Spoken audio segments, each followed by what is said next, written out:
100,000 years ago, our planet was emerging from the last great ice age.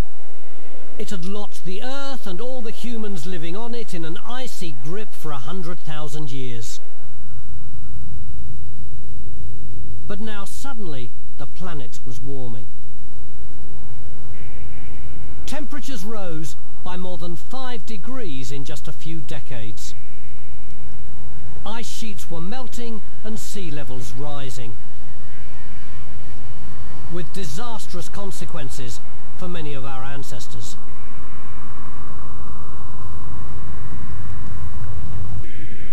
Off the south coast of England, archaeologists are uncovering extraordinary evidence of a once thriving Stone Age settlement that's now 11 metres underwater. Farming began in a region of the Middle East known as the Fertile Crescent.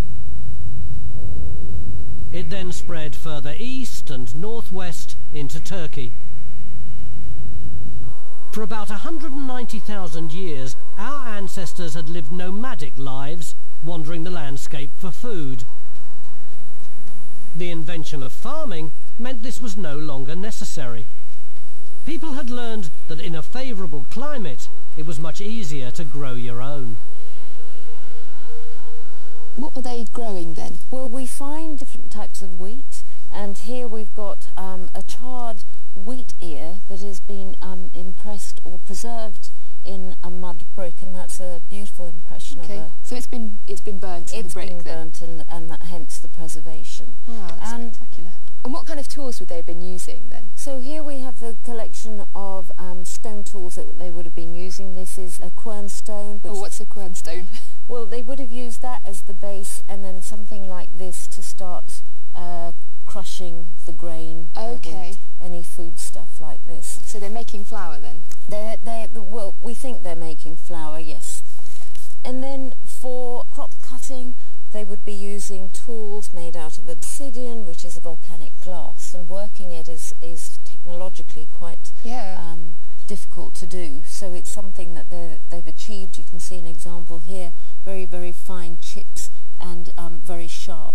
And this would have been attached to something long? Yes, it would have been attached to a haft, and here we have some of the smaller flint tools that they would have attached to a haft, and it would have been used like a sickle blade. And if you look carefully, you can just about see the sheen on the edge, which is the sickle glass, which gives us an indication that they were actually cutting the crops with these tools. Unlike their hunter-gatherer ancestors, global warming had allowed the first farmers to settle, build houses and villages, and develop new skills such as producing pottery. This is an example of pottery from the earliest levels, and you can see that it's quite thick, and from this thickness in the middle of the sequence we come to pottery that is very thin-rimmed. The clay becomes much stronger, lovely shiny gloss on it. They're getting better at everything. This is the Western Desert in Egypt. I've come here to find out how thousands of years ago climate change created this extraordinary landscape and transformed the lives of the humans who were living here. This is the most incredible landscape. I don't think I've ever seen anywhere so completely devoid of life before. It's true, it's amazing. Look around you. You can't even see a single blade of grass. But just imagine 10,000 years ago to 7,000 years ago, this was a quite lush environment. You know, there was water here, there were plants, trees, and people. Fekri's taking me to the remains of a settlement where a group of those humans lived.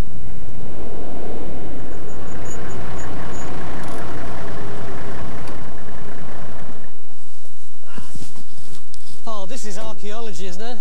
That's right. Those rocks there, are they some kind of structure? Well, they're the foundations of a house. Oh, it's quite little, isn't it? It is little, but it can house about 3 to 5 people. 3 to 5? And remember, this is... Yes, you can get in. It's a bit of a squash, 3 to 5 people. Well, it depends on how you sit. This would have been the foundation of the house, with some of the slabs are still standing. And then it would be like a wickiup with all kind of branches and then covered with maybe skin of animals and all kinds of different things to make it habitable. Is this another one over here? Yes, there is one. right there, and actually you can see a whole row of them. This is one here. Right. And then another one. Into one, yes, one behind it. This one here. Yes. Two more behind it. Yes, and more. So if they're all in a line, what does that imply? Well, the first thing that comes to mind is that why would be aligned like that, and that would suggest that there is some kind of a social structure. Another factor is the fact that this is the shore of a lake that once existed and covered this whole depression. It is very hard to believe that at one time there was a lake here. You can see these hillocks are the remnants of the lake bed that once existed here. I see, so all the rest of the lake bed has eroded away and it's just left these stumps sticking out. Absolutely, because this was a continuous surface. It was a continuous lake bottom.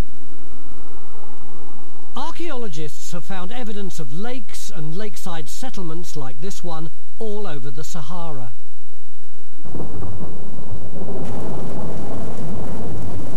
That's because 7,000 years ago there was lots of water here in North Africa, supplied by regular monsoon rains.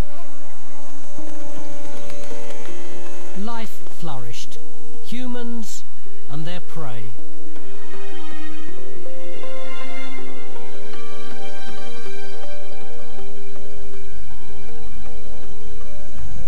But then, disaster struck. The climate changed. 7,000 years ago, a shift in atmospheric pressure caused the monsoon rains to weaken and move south. In less than 2 millennia, tens of thousands of square kilometers of lush, fertile savanna were transformed into the parched Sahara Desert we know today. The lake here dried up even quicker. What would the effect of the people who lived around here have been? Well, the effect would have been catastrophic because they've lost all their life resources. The water is gone, the plants are gone, the animals are gone. How long do you think this whole change took? Well, remarkably, it didn't take very long. It only took about 100 years. 100 years from a brimful lake all the way around here to this barren waste? Absolutely. Within 3 or 4 generations it was gone. It's an incredibly huge event, a global event of intense impact.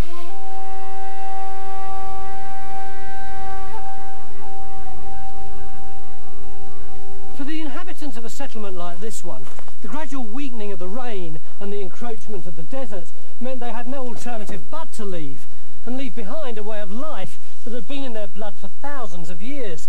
It must have been a bewildering and devastating experience. But what would they do next?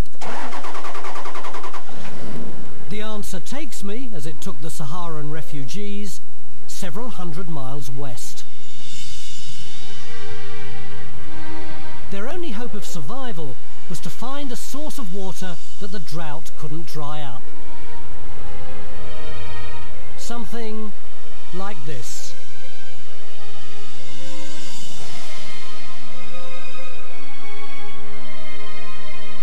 The River Nile. And what a sight it must have been for those desperate Saharan refugees. But before they could begin their new life here, they faced a challenge.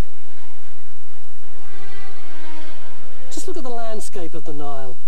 On either side, you've got a few tens of meters of green, fertile abundance, and beyond it, on either side, hundreds of miles of desert. No water, no vegetation, no life. There simply wasn't enough room here for a nomadic lifestyle. To survive, the Saharans had to find an entirely new way of life, and that's precisely what they did. Less than 1,000 years after severe drought forced the first refugees to abandon the barren Sahara Desert, they'd built Hierakonpolis, one of the world's first cities. 1,000 years after that, they'd become citizens of Egypt, and were writing, trading,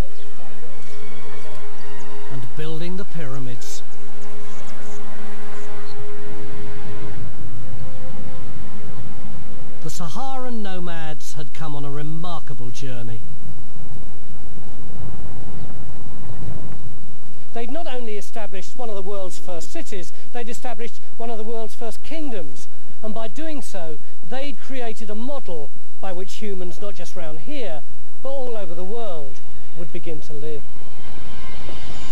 And still do today. In the 12,000 years since the end of the Ice Age, we've transformed ourselves from being a mere species to being civilized, sophisticated, political people, living in kingdoms, cities and villages all over the planet. It's a remarkable story, and we did it in the face of climate change.